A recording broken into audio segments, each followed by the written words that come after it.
Hi, here we are with the SQA National 5 Mathematics 2018 paper 1, and we're going to have a wee go at question 17 and 18. Question 17, we have a square base pyramid as shown, so it's square, so it's 6 times 6 in this case. The square base is length 6, as I said. The volume is 138 cubic centimetres. Calculate the height of the pyramid. Well, if you look at your formula sheet, the height of a pyramid, the volume of a pyramid, I should say, is a third times the area of the base times the height of it. As I said, that's from the formula sheet. The area of the base, with it being a square, is just 6 times 6. So the volume, which we're told is 138, is a third times 6 times 6 times h.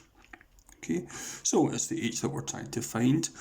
A third of 6 is 2, if you want to think that way, and 2 6s are 12. Okay, 6 times 6 is 36, a third of that is 12. So you get your 12 either way you wish there. So 138 is 12 times h. So h is 130 over 12. Now, I don't know if you're the kind of person that don't really fancy doing that sum here. You can half the top and half the bottom to simplify the fraction.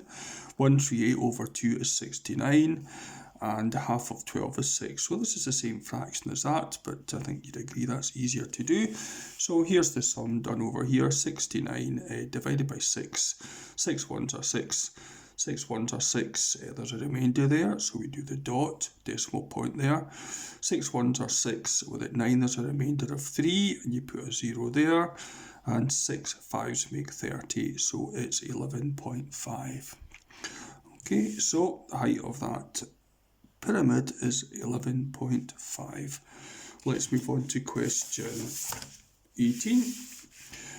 Where we are asked to express sin x, cos x, tan x in its simplest form and show your working, of course. So this is a fact relating to this. The fancy word's called an identity, and that is that the tan of an angle is the sine of an angle divided by the cosine of the angle, and we're going to use that fact here.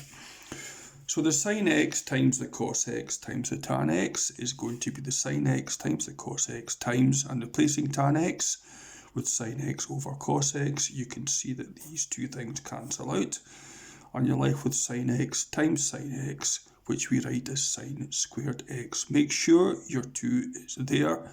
Don't make it look like sin x squared, because that's wrong. It's sin squared x. There we have it there.